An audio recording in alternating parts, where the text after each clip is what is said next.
سبحان اللہ والحمد للہ لا الہ الا اللہ اللہ اکبر۔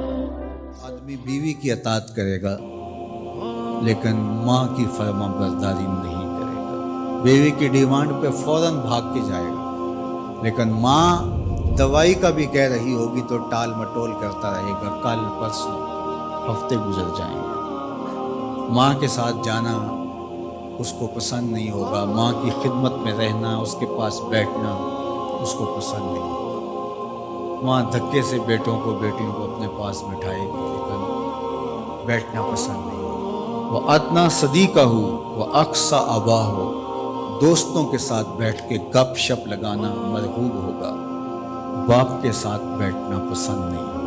باپ کے پاس اولادیں نہیں بیٹھیں گی، اور یہ جو مصیبت آئی ہے اس نے تو گھر کے اندر بھی پاس بیٹھی اولاد کو بھی ماں باپ سے چھین لیا ہے، وہ وہاں بیٹھ کر کے بھی حاضر باش نہیں ہوتے۔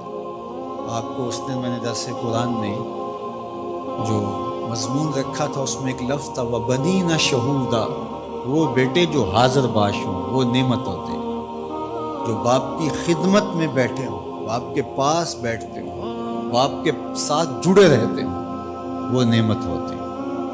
اور جو باپ سے جان چھڑاتے رہتے ہوں، جی چراتے رہتے ہوں، پھنس گئے تو 2 منٹ بیٹھ کے ورنہ نہیں۔ بالخصوص بوڑھے بزرگوں کے پاس تو اس دور کے اندر کوئی بیٹھنے کے لیے تیار نہیں ہوتا، وہ ترستے ہیں کہ ہماری اولاد ہمارے پاس بیٹھے، لیکن اولاد کی دلچسپیاں ہی کوئی اور ہیں، وہ انہیں اولڈ فیشن سمجھتے ہیں۔ پرانے زمانے کے لوگ دقیانوس، ان سے ہم بات بھی کیا کریں، یہ ہمارے زمانے کی باتیں نہیں سمجھتے۔ جب تم ان کے زمانے کی باتیں نہیں سمجھتے تھے، انہوں نے ایک لفظ پانی اور روٹی سکھانے کے لیے کتنی محنت کی تھی تمہارے اوپر، تم تو کچھ بھی نہیں سمجھتے تھے، تم تو حرف و صوت سے آشنا نہیں تھے، تم تو لفظوں سے آشنا نہیں تھے۔ انہوں نے کتنا وقت دیا اور ایک ایک حرف، ایک ایک لفظ، ایک ایک ہجا تمہیں بتایا، اور آج تم کہتے ہو یہ دقیانوس ہے۔ کہا یہ قرب قیامت کی علامت ہے کہ دوستوں کے پاس بیٹھنا مرغوب لگے گا، محبوب لگے گا، ماں باپ کی صحبت میں بیٹھنا اولاد کی تباہ میں نہیں ہوگا۔ وَسَادَ الْقَبِيلَةِ فَاسِقُهُمْ، اور قبیلے کا جو سردار ہے وہ فاسق و فاجر ہوگا۔ سرداری، قبیلے کا بڑا بننا، خاندان کا بڑا ہونا، یہ صلاحیت کی وجہ سے نہیں، تقوی کی بنیاد پر نہیں، یہ چالاکی، مکاری، فسق و فجور کی وجہ سے، اس لیے کہ جس طرح کی قوم ہوگی اس طرح کے ان کے حکمران ہوں گے۔ کسی نے حجاج بن یوسف سے کہا تھا کہ تو نے حضرت عمر کا دور خلافت دیکھا ہے، تو ان جیسا انداز حکومت اختیار کیوں نہیں کرتا؟ تو اس نے 2 لفظی جواب دیا، تبازروا اتعمر لکم، اس نے کہا تم ابو ذر غفاری بن جاؤ، میں عمر بن جاتا ہوں۔ جب رعایا ابو ذر غفاری جیسی ہوتی ہے تو حکمران عمر فاروق جیسے ہوتے ہیں۔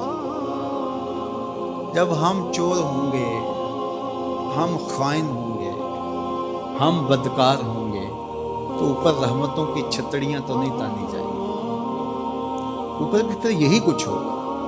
ایک روایت میں آتا اعمالکم امالکم، تمہارے اعمال ہی تمہارے حکمران ہوں گے۔ فرمایا کہ وہ اس بات پہ قادر ہے کہ وہ تمہیں اوپر سے بھی عذاب دے سکتا ہے، وہ چاہے تو نیچے سے بھی عذاب دے سکتا ہے۔ حضرت عبداللہ ابن عباس رضی اللہ تعالیٰ عنہ فرماتے ہیں اوپر کا عذاب یہ ہے تمہارے حکمران نااہل ہو، اور نیچے کا عذاب یہ ہے تمہاری اولاد نافرمان، اور تم ایک دوسرے سے لڑنے لگ جاؤ۔